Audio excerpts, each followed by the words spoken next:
Welcome to 15 and counting. Touchdown Alabama Magazine's premier football show, coming to you live from new location. We're coming to you live from the Woodland Apartments here in Tuscaloosa, Alabama. I'm joined once again by my two cohorts, Maxwell Tanner and Ivan White. Fellas, how you guys doing? Fantastic. Darn good. Well, guys, I know it's been a while since college football season last year. We just went through NFL Combine and Alabama's Pro Day. But guys, this weekend, we get a little piece of Alabama football returning with A-Day this Saturday. Yeah. Oh, of course, yes. A-Day. Spring football. That's not Auburn. Yeah, I mean, we need to see some football out there. At least this time we're guaranteed to see a win, at least, by our team. So, can always be happy when that happens. This year's A-Day game will look to be a little bit more popular than the years in the past, especially last season. The last A-Day game when when Bryant Denny was pretty much packed to the brim was in 2008, saving second year there. Of course, that class had the likes of Mark Ingram, Marcel Darius, Julio Jones, players of that nature. But this season, we're going to have a little bit more uncertainty to the mix. We have new offensive coordinator Lane Kiffin, new defensive line coach Bo Davis, and of course, as Maxwell mentioned, we have the defensive coordinator Kirby Smart working more with the defensive backs now. Yes, of course, and that's a big coaching change. I wouldn't say big, but it's definitely noticeable to see, the head defensive coordinator line up a position of need at the D-back position. So yeah, that's great. It's very interesting. But one of the key facets of going into the A-Day game is going to be who replaces A.J. McCarron. You're talking about one of the more winningest quarterbacks at the University of Alabama. Finished his career 36-4 record. We know the story: 3 national titles, 2 SEC titles. But in the sixth-man quarterback battle we got going on now, we have some potential guys who can really step in and assume that role as Alabama's next signal caller. So who are you looking at to have a pretty productive A-Day performance? I'm rooting for, I'm cheering with all my heart for Alec Morris out of Allen, Texas. I mean, this kid, I saw him in high school in the state title game, take the Allen Eagles all the way to the state title. I haven't seen much of him since he arrived at the University of Alabama, but I have high hope and high promise for him. And like you mentioned to me earlier, Greg McElroy, another quarterback out of Texas that has led this university before to a national title. So I hope the same standards to Alec Morris, and hopefully he continues that Texas tradition here at the quarterback position for the University of Alabama. Most definitely. When you talk about Greg McElroy, came to Alabama in 2009 from Carroll Senior High School out of South Lake, Texas. Moving over to you, Maxwell, Ivan has put his coin on Alec Morris, and whether that be his Texas bias in a way, or whatever the case may be, he's put his stamp on Alec Morris. But who's your stamp going on, Maxwell? Who is my stamp going on? Well, first of all, I've got to say, Ivan, the Texas bias is strong with you, because this is a two-headed quarterback race. I believe it's going to be against Blake Sims and the eventual newcomer Jacob Croker out of Florida State. And I think it's going to be a battle between those two. But who I expect to win and hopefully take over and lead the Crimson Tide to another successful season is Blake Sims, the redshirt senior out of, I don't know where he's from. Gainesville, Georgia. Gainesville, Georgia. Of course, the Georgia boys love the Crimson Tide. But I expect him to win and probably master the offense under new offensive coordinator Lane Kiffin. And I do believe that he'll show the needed spark that the Alabama offense really needs for this season. Well, going off what you're saying, Maxwell, about Blake Sims, we've known him at the University of Alabama as that running quarterback, but it seems like this spring he's really gotten the confidence level down with his arm and his throwing ability. He actually went to a quarterback camp over spring break, and in the past 2 spring scrimmages, Blake Sims has passed for over 280 yards and a combined 4 touchdowns. Coach Saban has mentioned in his press conferences that Sims has gotten command of the offense, command of the huddle, has really earned the respect of the coaching staff and his teammates as well, and is really starting to get the footwork and the moxie and the confidence down that I can be a confident quarterback in this system. Now, one thing Blake Sims does possess, guys, is the mobility factor, an issue that has kind of harmed Alabama in recent years. They haven't been able to defend against dual threat quarterbacks, but when you're able to have a dual threat quarterback of your own, it kind of helps out the process. So Blake Sims, he has the mobility. If he continues to work on the arm strength and gain more confidence, he can truly be the quarterback this season for the Alabama Crimson Tide. And like Maxwell, my stamp of approval is on Blake Sims due to the fact that he stood the test thus far. When you have guys like Star Jackson and Phillip Sims that transferred, Blake Sims has stood there. He is patiently pushing hard to get his time, and I feel like this season he may be awarded with it. But bouncing off from the quarterbacks into a topic that we're hungry about, how about the running backs, boys? Alabama keeps a fresh stable in the box. In this spring game, you have three headhunters. You have T.J. Yeldon, you have the man-child Derrick Henry, and you have the road runner, number 17, Kenyon Drake. Starting off with you, Maxwell, first. Who takes over more in the spring game? Who takes over more in the spring game? Usually I would say T.J. Yeldon, the incumbent starter, but after the fumbling issues of last season, I've got to give it to Derrick Henry. And definitely more of a case because he did not have a spring game to showcase his talents last year. I think he'll take this one a lot more seriously.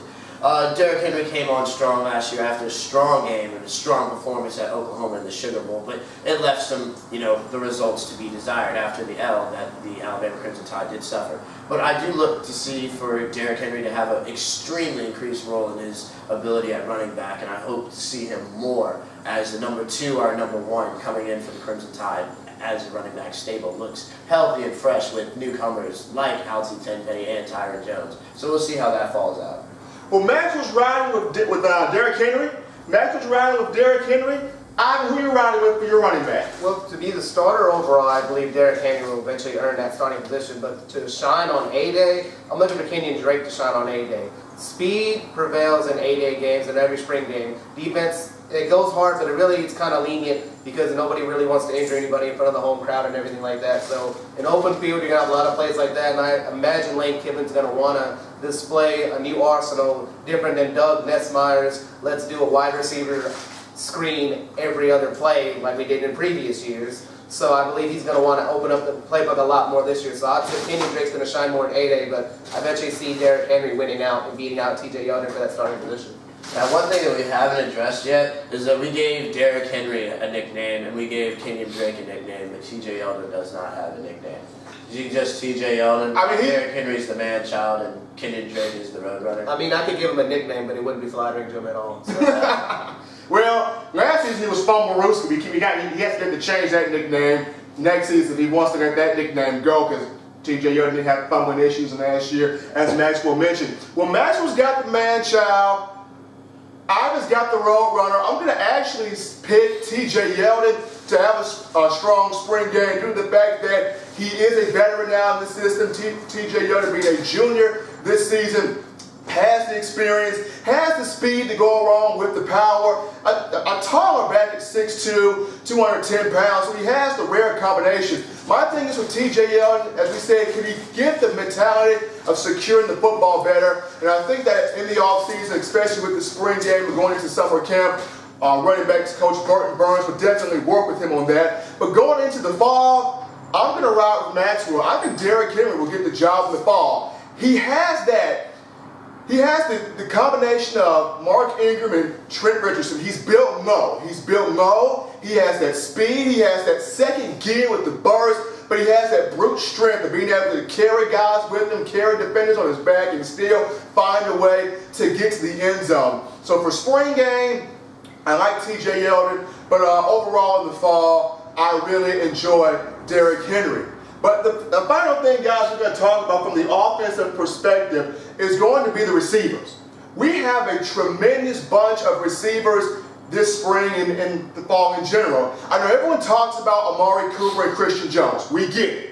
They're the leaders. They're the veterans. They're the go-get-it mentality. But when you look at guys like Cam Sims from Louisiana, Robert Foster, Raheem Falcons, which of the new guys, Chris Black, which of the new guys that we haven't seen a lot of, or which we didn't see a lot of last season, which one of these guys, if Lane Kiffin really turns them loose, can really have a phenomenal spring game and just a breakout season? Starting off with Ivan.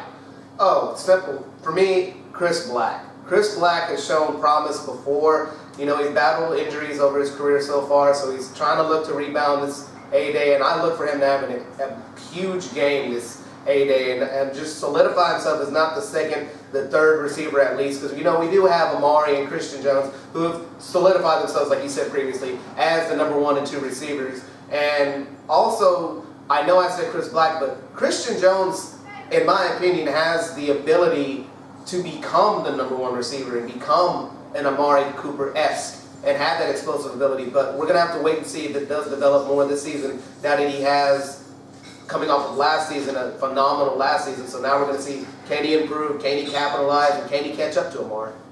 Well, I was riding with Chris Black, Maxwell. Who's your gun with? Oh man, who am I going with? There's so much to choose from, but I'm not going to go with the wide receiver, but I am going to go with the receiving option, and definitely in tight end O.J. Howard. I feel like he was underutilized horrifically last season. He came off really, really weak until the LSU game in, week 9? And then he just had that 54-yard touchdown. And I was just thinking to myself, why aren't we giving this playmaker the ball at all? And that's what really didn't happen last year. We didn't really give the playmakers the ball at the right time. And I think under Lane Kiffin, I think O.J. Howard would be definitely a more improved blocker, and that's what we'd like to see in our tight ends. But I think he will be running the schemes a lot better. He'll be playing a lot faster, and we'll definitely see the ball in his hands a lot more this season. He's definitely a brain breaker in my opinion.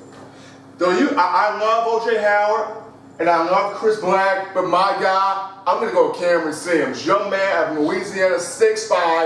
I watched this guy in spring practice. You talk about get up and go get it. High riser, can high point the football in the air, great breakaway speed. And while DeAndre White is still recovering from a toe surgery, I really feel like Cam Sims is going to get that spot at that Z receiver. While you have Amari Cooper at the X, I feel like Cameron Sims is going to get that spot at the Z. Just a big body, powerful receiver, can go up and high point the ball, snatch it out of the air. He has that speed, and we've been, as the University of Alabama has been fortunate in getting clutch receivers out of Louisiana, one of them being Kenny Bell, but I think that next guy is going to be Cameron Sims. I really have a strong opinion it's going to be Cameron Sims. Strong opinion. Strong opinion. But he has had a very fantastic spring. I have heard a lot of good things come from Cameron Sims. And he does, and a lot of the freshmen do seem to have that work ethic, and I do love where they're pushing in their games. Yeah, I've heard many things about even Tony Brown. He's been a multi-sport athlete doing track and football, but I've heard many good things from him.